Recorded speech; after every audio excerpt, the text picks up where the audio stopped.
বাংলাদেশ সহ ৭৫ দেশের জন্য যুক্তরাষ্ট্রের ভিসা বন্ধ। বাংলাদেশ সহ বিশ্বের ৭৫টি দেশের নাগরিকদের জন্য ভিসা দেওয়া বন্ধ করতে যাচ্ছে যুক্তরাষ্ট্র। বুধবার ১৪ জানুয়ারি মার্কিন সংবাদ মাধ্যম ফক্স নিউজ এ তথ্য জানিয়েছে। কোনো উস্কানিতে পা না দেওয়ার আহ্বান মির্জা আব্বাসের।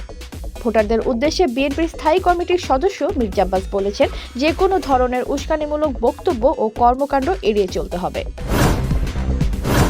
নাজমুলের পদত্যাগ না হলে বন্ধ হতে পারে বিপিএল। বাংলাদেশ প্রিমিয়ার লিগ নিয়ে অনিশ্চয়তা তৈরি হয়েছে। ক্রিকেটারদের সংগঠন কোয়াব জানিয়েছেন, নাজমুল হাসানের পদত্যাগ না হলে বিপিএল এর খেলা বন্ধ থাকতে পারে। ইয়াসিন বুনোর নৈপুণ্যে ফাইনালে মরক্কো।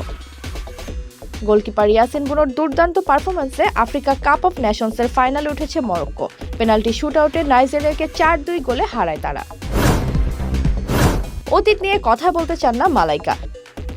অর্জুন কাপুরের সঙ্গে বিচ্ছেদ নিয়ে মুখ খুলেছেন মালাইকা অরোরা। তিনি জানিয়েছেন, অতীত নিয়ে বেশি কথা বলতে চান না এবং নিজের মতো করে এগিয়ে যেতে চান।